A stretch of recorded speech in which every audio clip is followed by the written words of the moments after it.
Assalomu alaykum hurmatli do'stlar. Sizlarni YouTube kanalimizda ko'rib turganimizdan xursandmiz. Sizlar bilan bugun YouTube kanalimizda Arizo 8 gibrid avtomobilimizni obzor qilib o'tamiz. Bu avtomobilimiz ikkita dvigatel bilan jihozlangan. Bu avtomobilimiz gibrid hamda dvigateli benzinda yuradigan avtomobil. Bu avtomobilimizni ot kuchi 347 ta ot kuchi bor. Bu avtomobilimizni hozir sizlarga dvigatel bilan tanishtirib o'taman.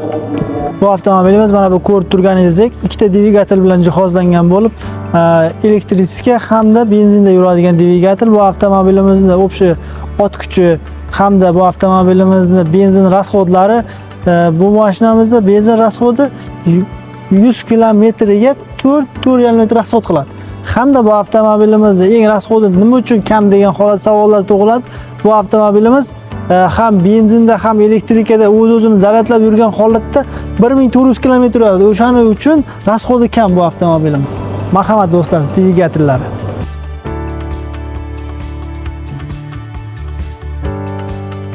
Bu avtomobilimizda sizlarda tormozlar ABS bo'lgani uchun bu avtomobillarda solinadigan yog'lar, detallar hammasi sifatli bo'lib hisoblanadi. Bu avtomobilimizni sizlar xarid qilayotgan vaqtlaringizda har bittasi detallar ko'rsatiladi. Bu avtomobilimiz misol uchun segicha dismi, babina dismi, unaqangi detallarida kuyish sistemalari, suv tekkan vaqtda yoki boshqa narsalar kuzatilmaydi. Do'stlar, siz bu avtomobilimizni ko'rganingizda nimaga o'xshatasiz? Bizlar ko'rganimizda bu avtomobil eng ko'rinishi chiroyli, bagadi hamda odamlarga yoqadigan fokusdagi mashina deb o'ylaymiz. Bu avtomobilimizni faralari LED bo'lib chiqqan hamda oldi abisovkalari juda chiroyli, bejirim ishlangan.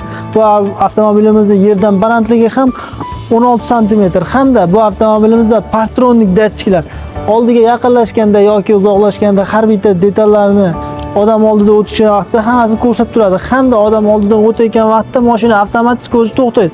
Bu funksiyalarni hozirda sizlarga ko'rsatib o'tamiz.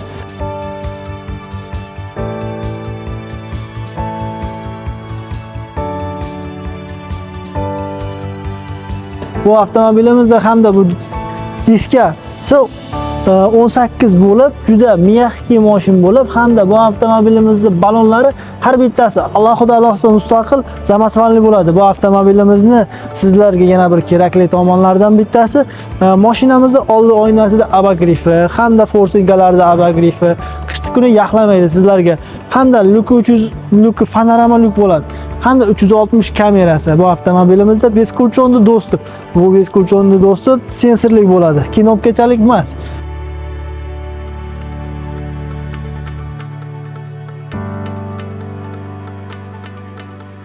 Bu avtomobilimizning bak qismi ikkita bo'ladi.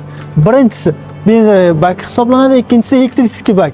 Bu avtomobilimizda hamda bak qismi mana bu yerda joylashgan. Bu yerda benzin avtomobil bakini so'rasizlar, benzin solsa bo'ladi. Benzin baki 55 talik bak bu avtomobilimizda. Hamda bu avtomobilimizda orqa fara qismi juda chiroyli. Sizlar bir ko'rganlaringizda xuddi qaldirg'ochni ko'rganlaringizdek bo'lasizlar bu avtomobilning orqa bagaj qismida. Bu avtomobilimizning orqa bagaj qismi ham juda keng. Bu avtomobilimizda elektrический zaryadchilagichlar hamma jihozlar o'zi bilan birgalikda bo'ladi.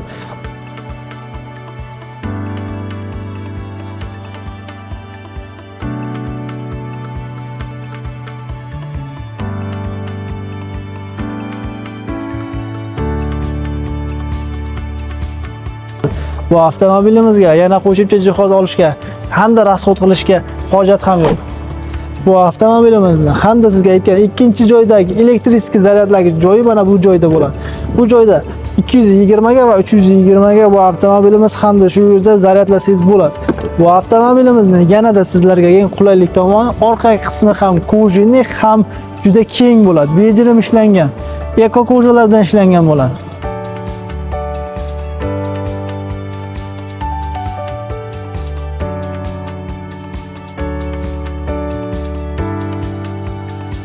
Hamda bu avtomobilimiz airbaglar bilan jihozlangan. Airbaglar sizlarga yo'lda ketayotgan vaqtlaringizda sizlarga eng qulay biror korxol bo'ladigan bo'lsa, 8 ta airbagi bor. Sizlarni himoya qiladi bu avtomobilimiz. Hamda bu avtomobilimizda sizlar eshikni yopgan vaqtlaringizda pamit sidini sizlarga moslashadi. 3 ta odamgacha moslashadi. Hamda bu avtomobilimizda elektronika, oynalarni tushirish, bakovoy oynalarda va Sony akustikalari bilan jihozlangan. Hamda sizlarda silfovoy zona mashinaga yaqinlashganda oynada signal beruvchi hisoblanadi. Bu avtomobilimizning torpedalari polni sploshnoy bo'ladi hamda oldi torpeda, monitorlar, rullari, cruise control, multirol, joystick skors va besprovodnom zaryadka ham 3 xil rejimda yuradi bu avtomobilimiz.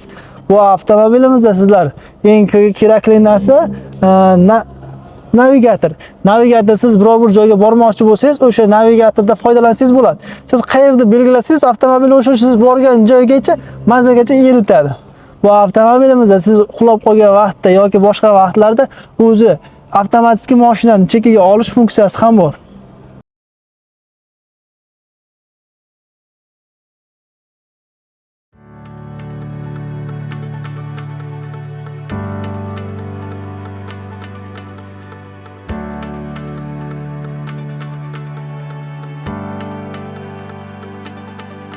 Sizlar so'ragan panoramali lukda sizlar ko'proq o'ylantiradigan, panorama ochilgan vaqtida ko'plar o'ylanadi bu avtomobilimizda mana bu ochilish jihatida shiqillash yoki ovozlar, har xil ovozlar chiqishi mumkin. Bu avtomobilimizda unaqa narsa kuzatilmagan. Hamda bu avtomobilimiz panorama luk, mana bu ochilish qismi. Bemalol ko'rsangiz bo'ladi. Oldi qismida ochilgandan keyin parda qismi ham bor, mana bu oldi tomonda joylashgan.